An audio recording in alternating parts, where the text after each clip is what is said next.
Okay, no questions. Let's do a screen share.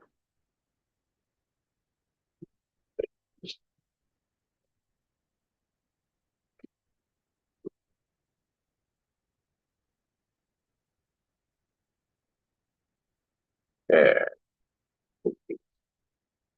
Volume 3, we're in volume 3.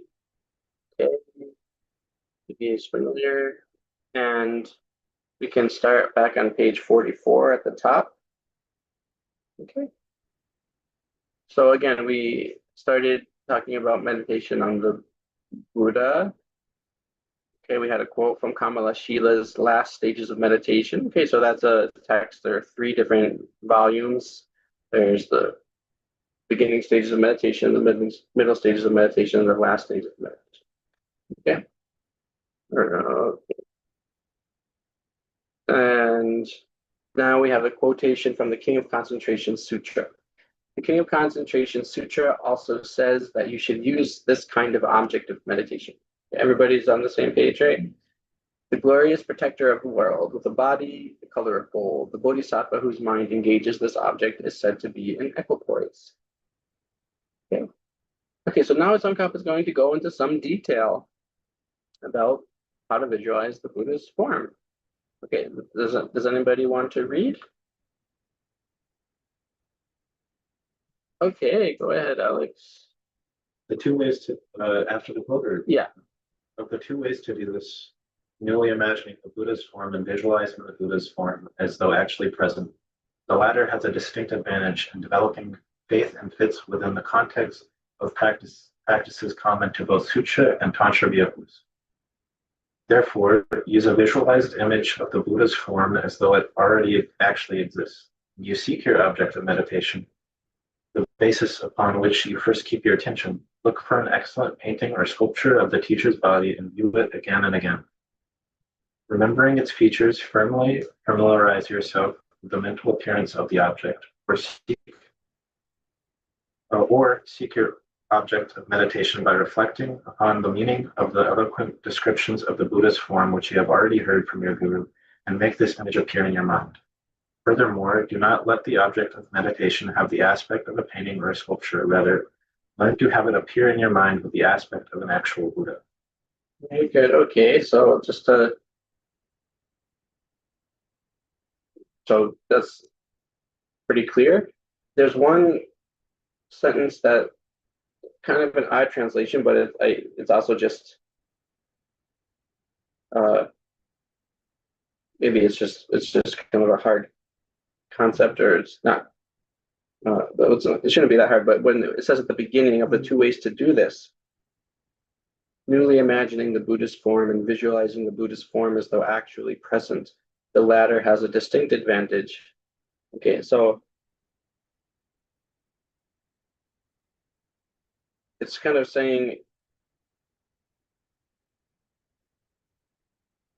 like, there's one way in which maybe it is clear. It's a little unclear to me in the English wording, but maybe it's clear to you. But anyway, going based on the Tibetan, it's like what it's really saying is one way is like you are the one, like it's like imagining the Buddhist form as though I'm imagining the Buddhist form, like I'm putting the Buddhist form out there, right?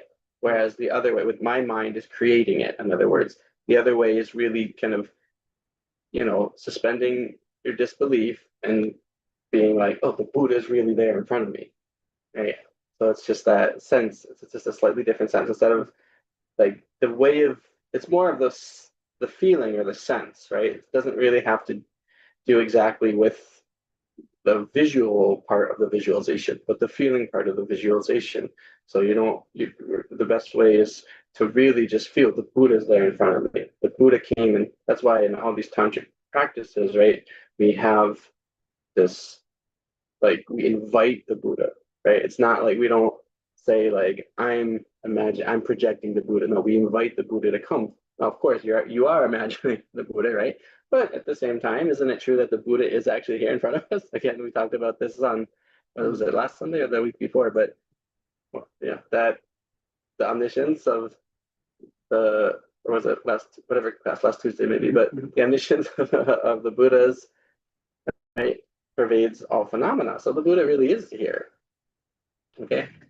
So then that kind of maybe even reflecting on that is helpful for doing this style of visualizing or this feeling together with your visualizing.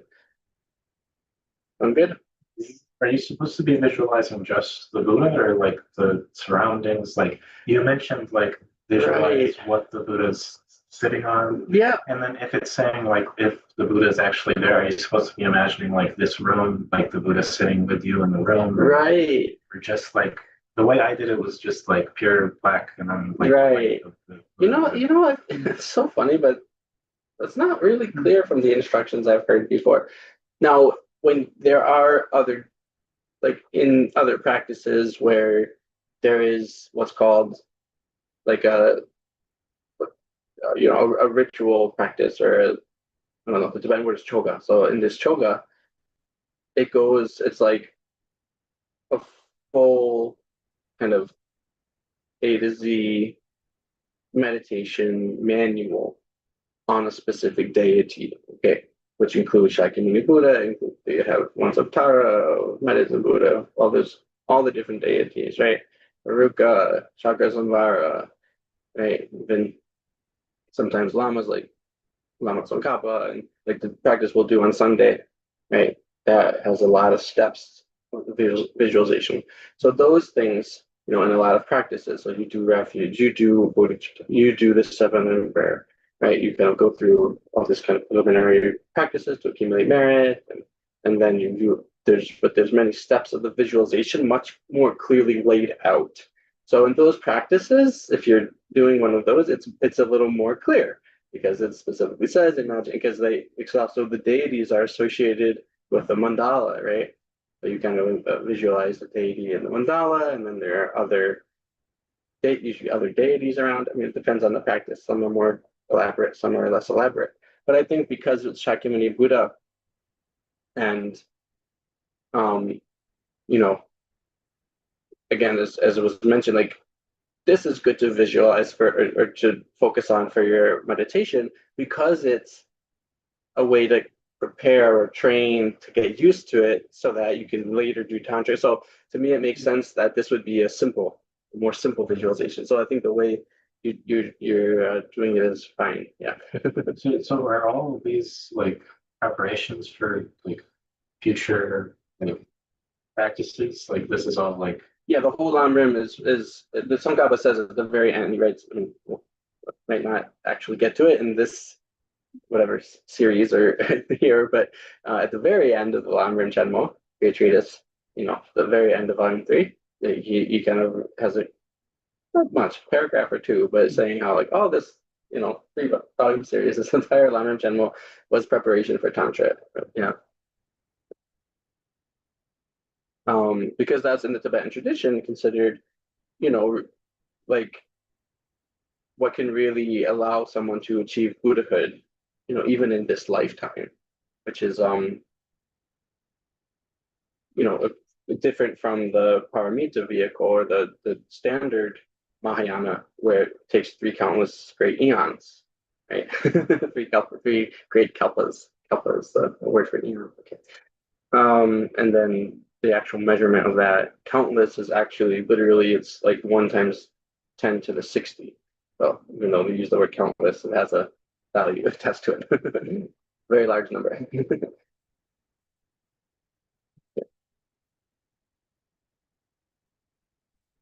So good question. So that's another thing that I would honestly like if we can ask Rinpoche, that would be a good thing. I think because we could probably give a good Sunday, right? Um, see if I can write that down. I don't have a notebook. Oh, that's okay. But anyway, if we get the answer, we can share it later. Yeah, I'll just put it in my little notes here. So yeah, I mean, just the way I do it is a more simple, right? Kind of like you're saying, kind of like no, don't really focus on any other background thing or anything. Really, just focus on the body.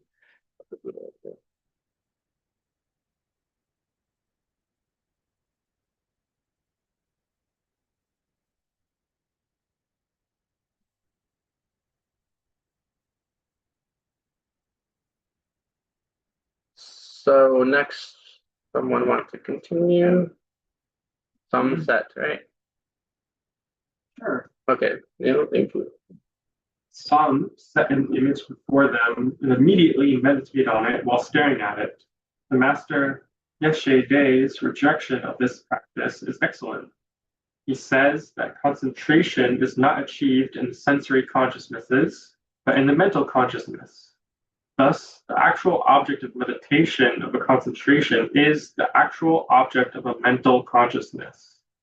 Therefore, you must keep your attention on this. He also speaks what I explained above, that you have to focus your mind on the appearance of the actual concept or mental image of the object of meditation. Furthermore, there are both subtle and gross features of the Buddha's bodily form. It is stated elsewhere that at first you focus on the gross features, and later, when these are solid, you must focus on the subtle. As experience also shows that it is very easy to raise an appearance of the gross features, you must develop your object of meditation in stages, starting with the gross features.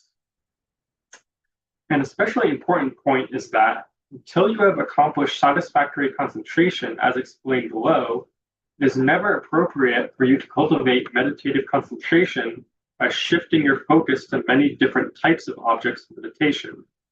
Or, if we cultivate concentration by moving to many dissimilar objects of meditation, it will be a great impediment to achieving serenity.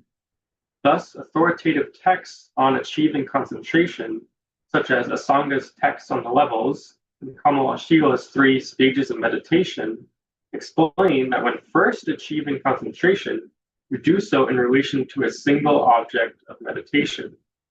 They do not say that you shift among many objects of meditation.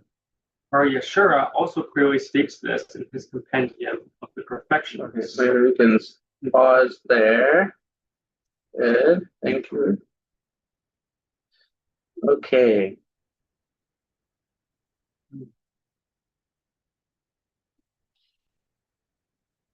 Okay.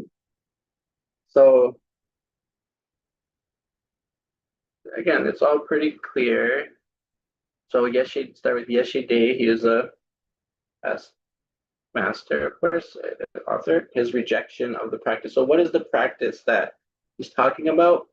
So he's saying that if you just put a statue or Tanka painting in front of you and look at it, right? And then you just do your meditation the whole time looking at that, right?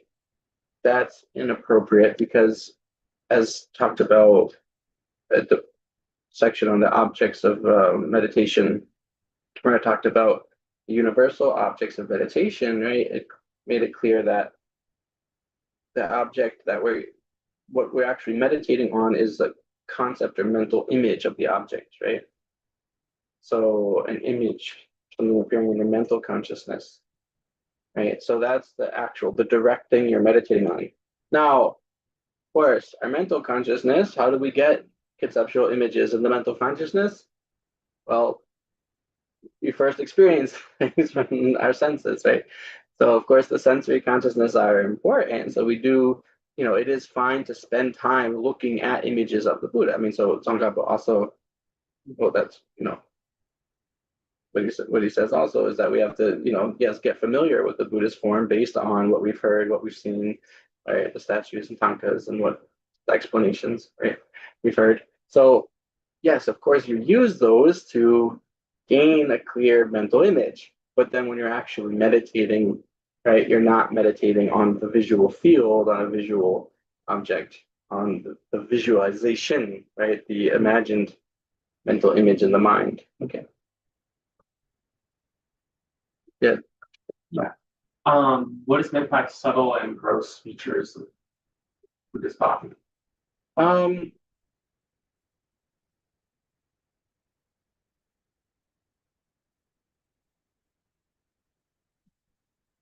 Gross meaning like total, like the whole thing, right? Or Yeah.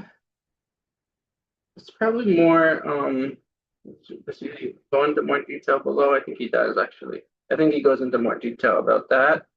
in the next page.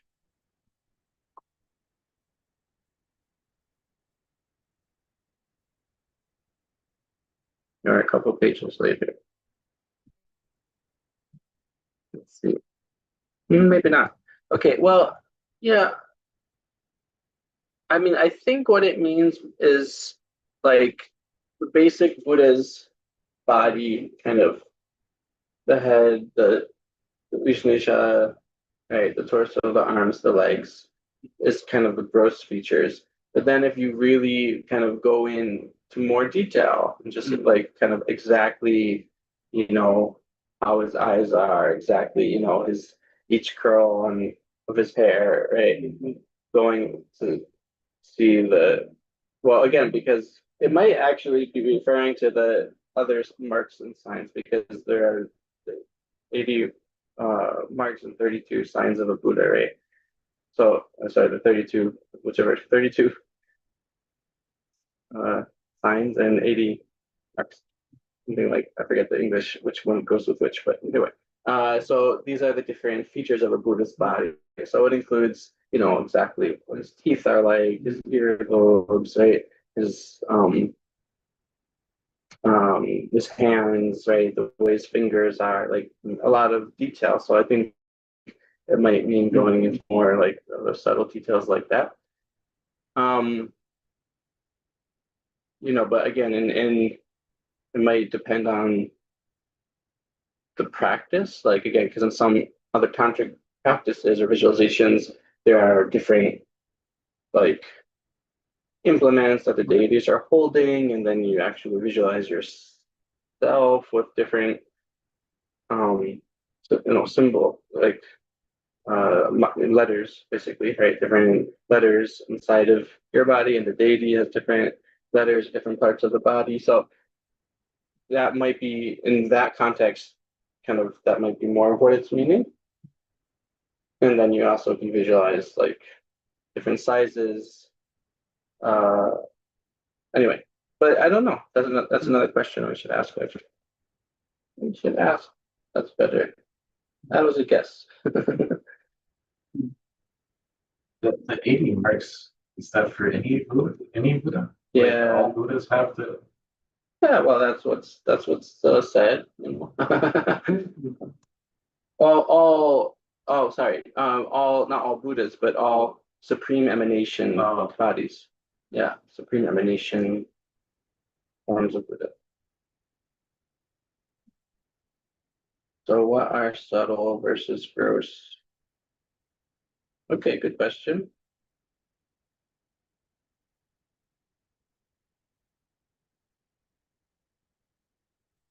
He saw out of the movie.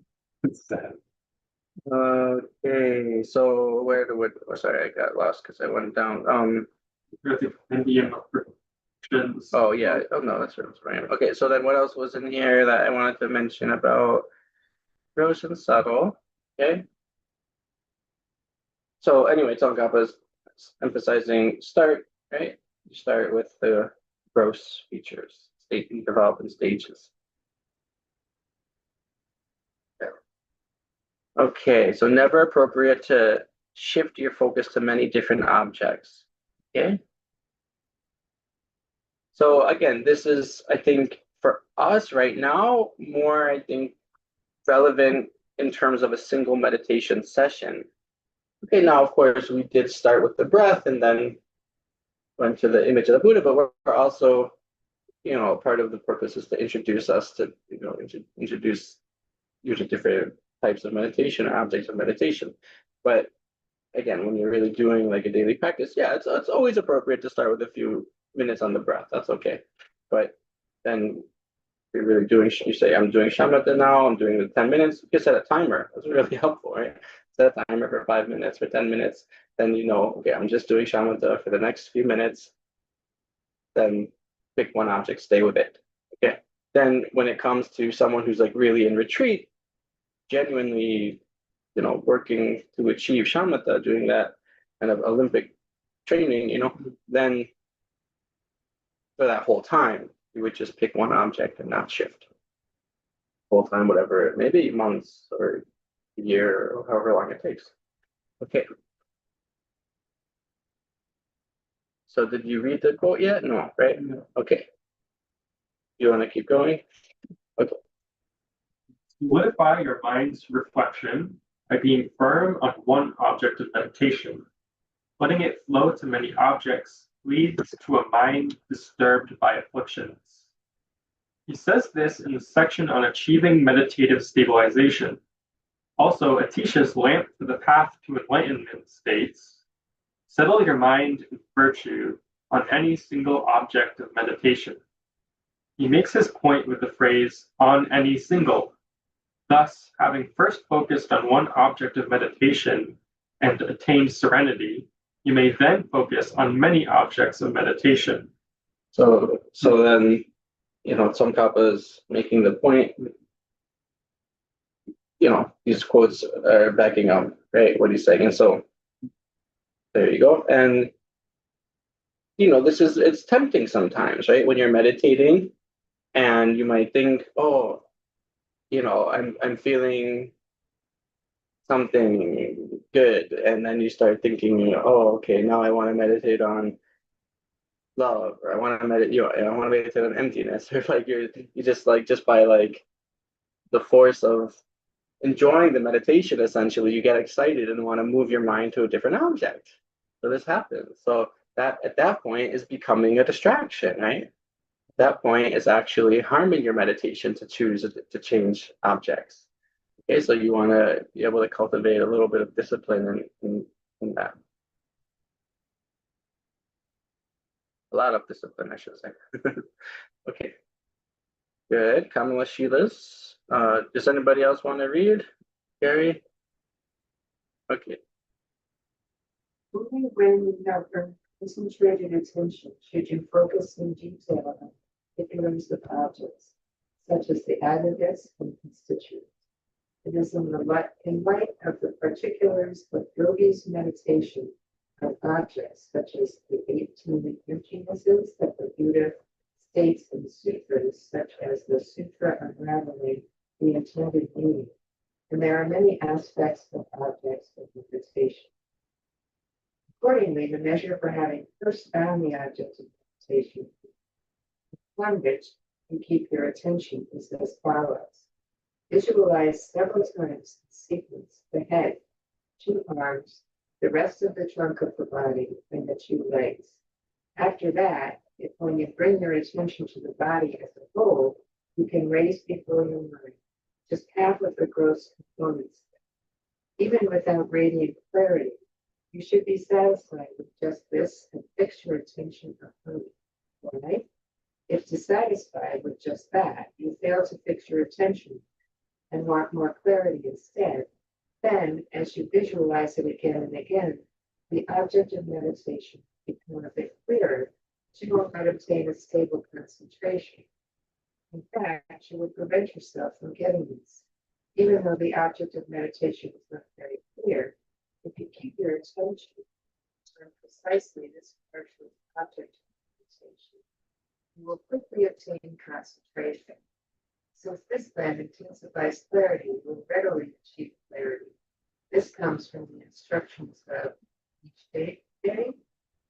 It is of great importance. Okay, so the main point Tsongkhapa is making, emphasize stability over clarity. Okay, the object isn't appearing very clearly. Buddha's body, if it just kind of feels like maybe the face isn't that clear, and he just kind of got the torso and the legs, or if the legs aren't clear and you have the face, that's okay. Keep that going, and that will help you develop stable concentration. Once you have stable concentration, then that will be easy to increase the clarity. Okay, so you don't have to sit there going, oh, it's not clear, got to make it clear. No, it's okay if it's not, right? And sometimes, and the very next paragraph kind of goes in more detail, but sometimes people don't even have, we might not even have really an image at all. It's just like, oh, I can meditate on the Buddha, visualize the Buddha, and I don't see anything, right? But that's okay too. You're still maybe it feels like you're not seeing anything there, but you're still holding the concept of the Buddha's form in your mind. And that's the whole idea, right? Again, the object is actually the conceptual image, the mental image. So if you do that and concentrate on it and still use that as your focal object so that you're eliminating laxity, excitement, right? Single pointed, then gradually clarity will come. So that's kind of the difference. So subtle, because like, let's say I can visualize everything, but I can visualize Right. basically. I'm looking at the Yeah, that's one way of right. or Right. eventually over time.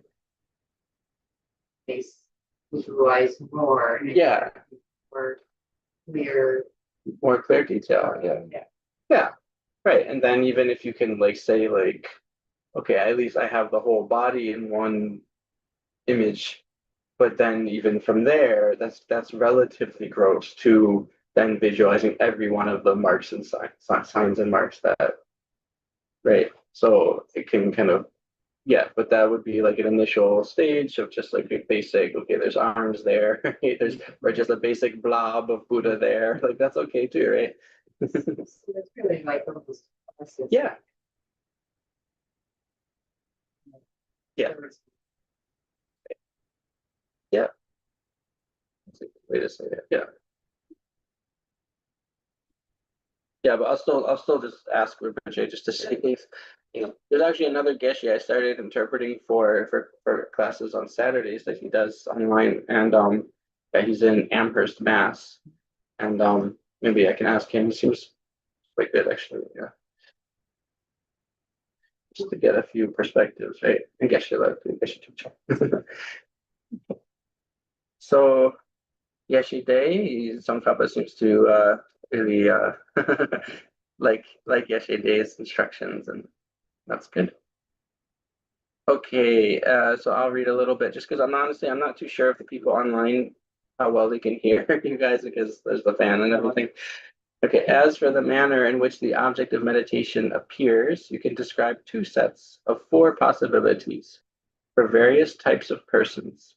It is easy or difficult to have an image appear, and its appearance may be clear or unclear. Moreover, both clear and unclear images may be either stable or unstable. However, as there is considerable variation, you cannot definitely determine what will occur. Okay, well, everyone's going to have a little different experience, right? Some people find it very easy. Some people find it difficult to have an image appear at all, to have any image appear. Okay. Then whichever of those two you are, it might be clear or unclear. So you might think, oh, I have an image, but it's unclear. Right? You might think, oh, I can't see any image. It's really hard to get an image to appear at all, but whatever is there is clear, right? Whatever like bit you have, Then both clear and unclear images, then out of those four possibilities, then it could be either stable or unstable. Okay, the two sets of four possibilities, those four possibilities, and then them being stable or unstable. And right, again, that means like, can you, essentially, can you keep it over a period of time? Can you hold it there, or is it immediately you get it clear and sharp, and then all of a sudden you're off to some other object and can't keep it stable, right? But eventually we'll all get to it being clear and stable, okay, and easy. So when you are practicing deity yoga in the mantra vehicle, you definitely have to establish a mantra vehicle. Again, is another word for tantra. So just like in section on bodhicitta that we're going through on Sundays, the Mahayana, the great vehicle, has two branches or two types of Mahayana. There's the Paramitayana, the perfection vehicle, and then the mantra vehicle. Sometimes it's also called secret mantra vehicle because it's to be done kind of in privately or, kind of hiding the fact that you're doing it, not something to be talked about. Okay. You definitely have to establish a clear image of the deity. So until this arises, you must use many methods for developing it. However, in this non-tantric context, if you have great difficulty in making an image of a deity appear, you may adopt any one of the objects of meditation presented above and keep your attention on it, because the main purpose is simply to achieve a concentration of meditative serenity. Okay.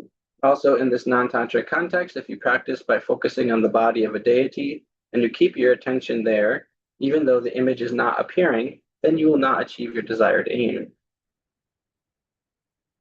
Thus, you have to keep your attention on an image that does appear.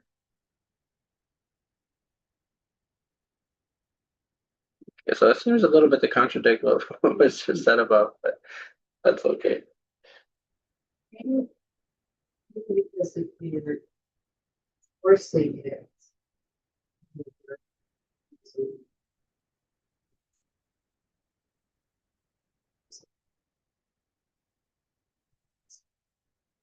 Oh yeah, well, like just your eyes, or like you're seeing something. Yeah, well, I mean, I think it's right. I mean, I guess it's just like if the image doesn't appear at all, then I mean, let's just imagine, okay, just forget about deities and Buddha's body forms, but let's say emptiness, right? If you just like go like, oh, I want to do shamatha meditation on emptiness, but you haven't learned a single thing about emptiness, then emptiness isn't going to appear to your mind at all, right? Just going to like have like the word emptiness. That's not meditating on emptiness. So I think it's like if there's no, like before the point was made, like, okay, if there's some appearance, but it's not completely clear, every part of the form isn't clear, that's fine. Just focus more on the stability of holding that stably, and then the clarity will come later. Now he's making the point, but if there's no image appearing at all, you just don't have enough familiarity for any image to appear, right? Like you haven't seen any images of the Buddha before, and someone says, meditate on Buddha, visualize Buddha. What are you going to do? You know?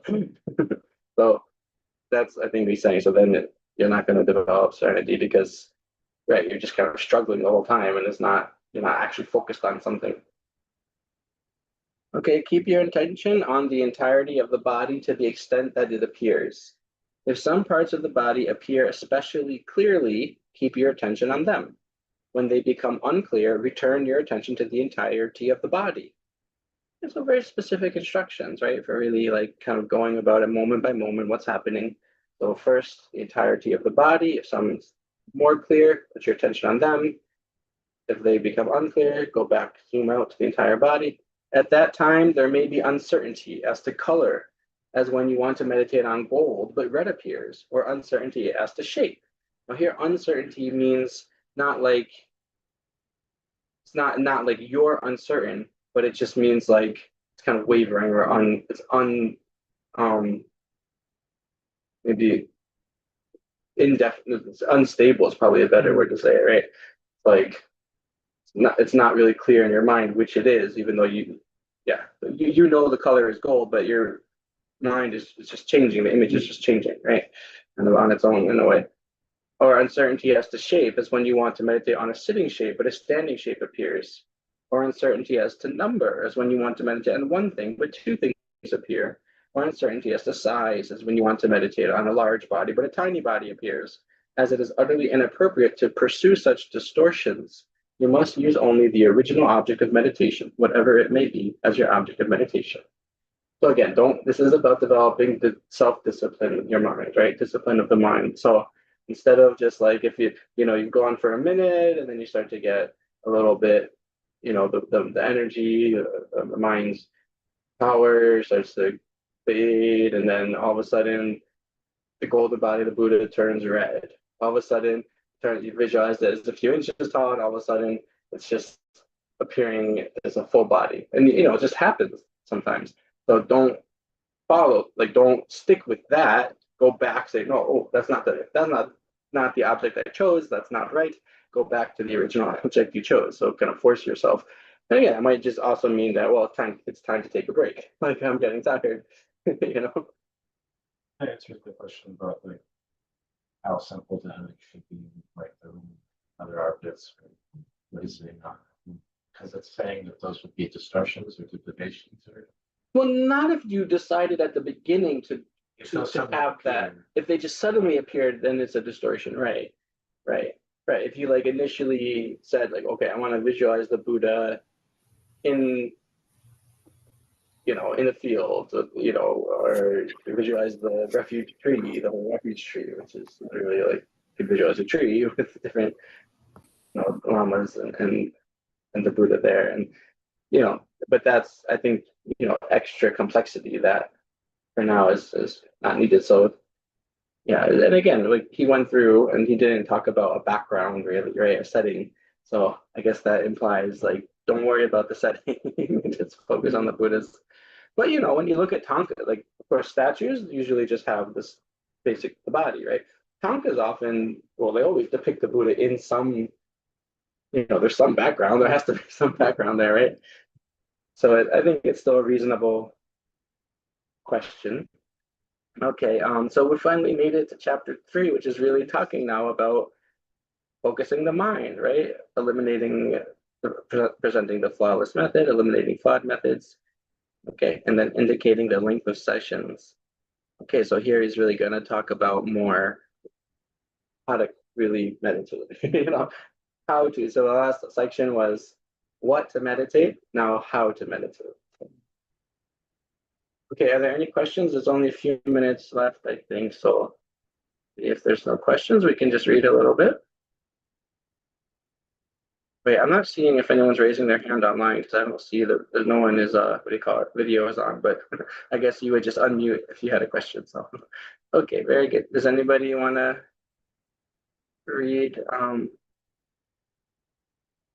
starting with this section 2?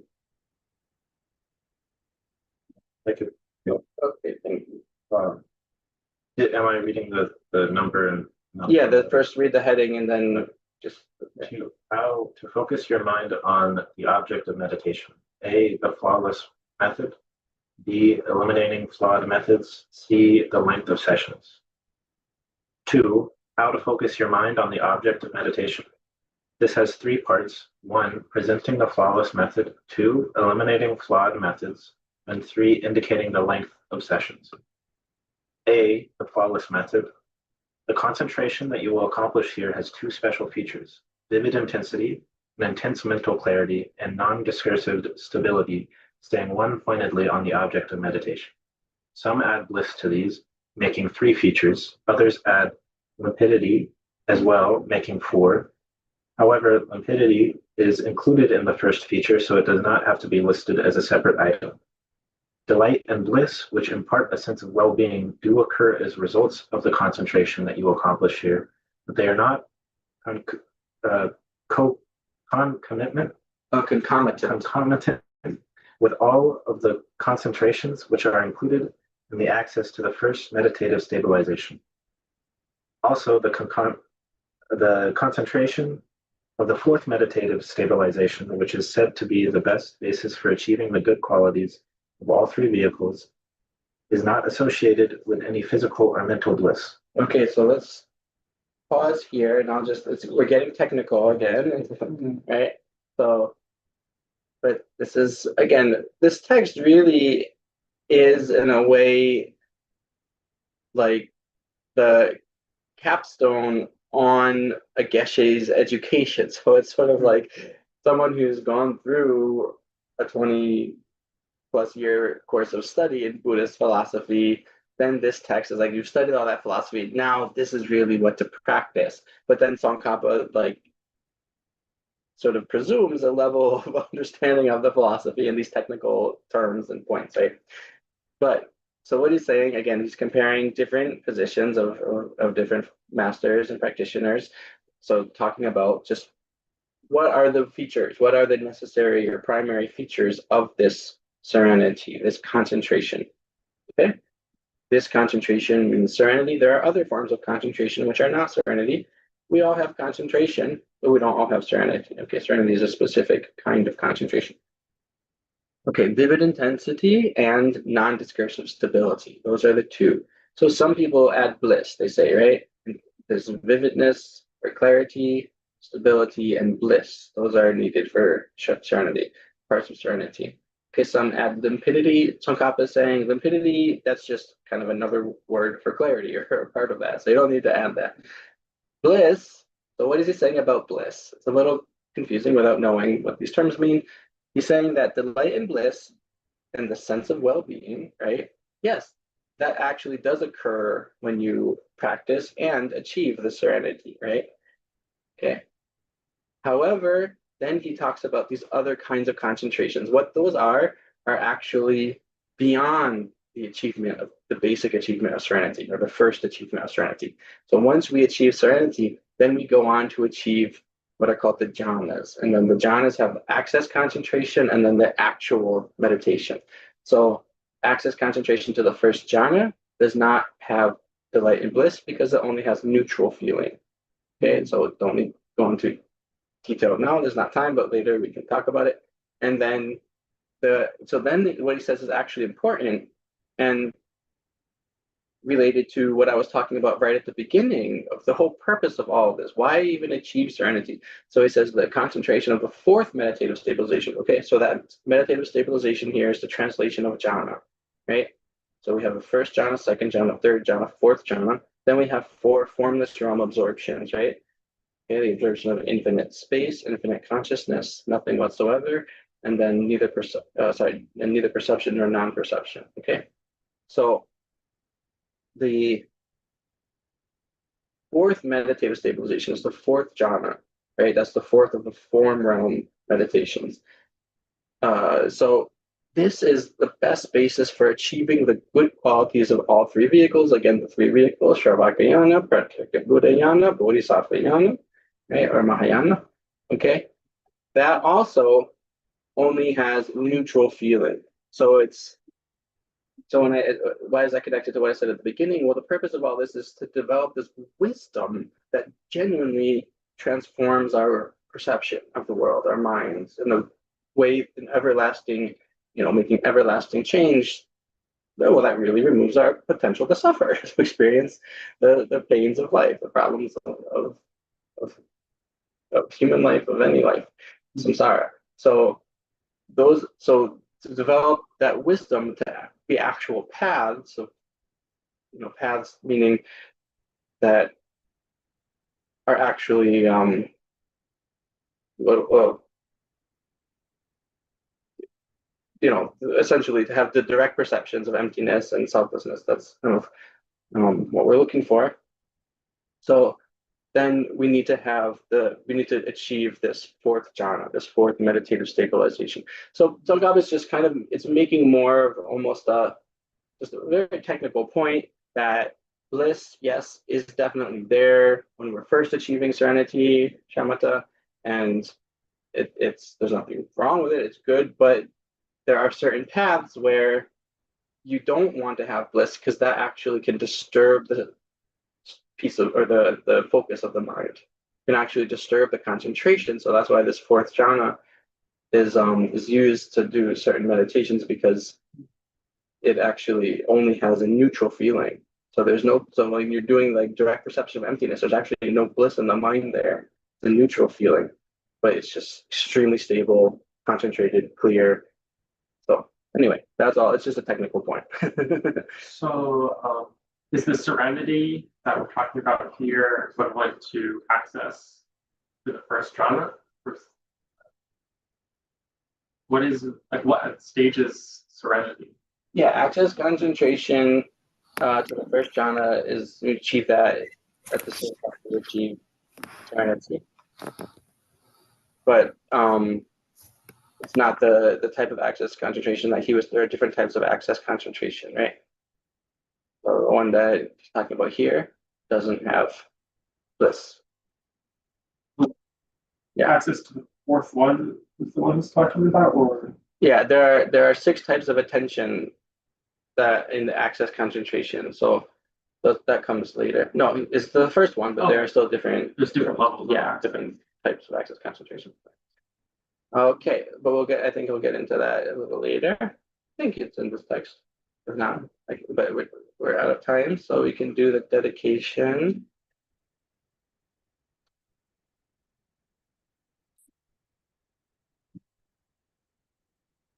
So just rejoicing that we have a chance to learn these powerful and profound methods to benefit all sentient beings. including ourselves, and then making a prayer, a dedication of all of this goodness and all of our positive ways of thinking, of trying to practice, of trying to understand and learn, right? The three types of wisdom: hearing, thinking, meditating,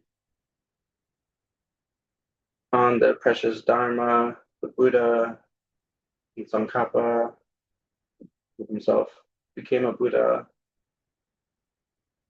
Then we dedicate for the welfare of all beings so that all beings can meet a Mahayana spiritual master to lead them along the 5 paths and 10 grounds and achieve Buddhahood. And for peace in the world, for all countries in the world to have enough food and to have medicine for all the citizens, and good infrastructure for people to have well-being and be able to pursue their spiritual inner lives without having to have so much stress just to have a basic physical sustenance. So we wish dedicate for equality and equity across the world, and also for beyond this world, all beings to be free of the lower rebirths, free of wrong views and ignorance and arrogance and attachment, anger, self-cherishing. Due to this merit, may we soon attain the awakened state of Buddha, that we may be able to liberate all sentient beings from their suffering. May the precious Bodhi mind not yet born arise and grow. May that born have no decline, but increase forevermore. In the snowy mountain pure land, you're the source of good and happiness. Powerful Tenzin Gyatso Chenrezig, may you stay until samsara's end. Chanchu Sancho Rinpoche, Ma Ge Pa Nam Ge Gyorji, Ge Pa Nyam Pa Me Pa Yam.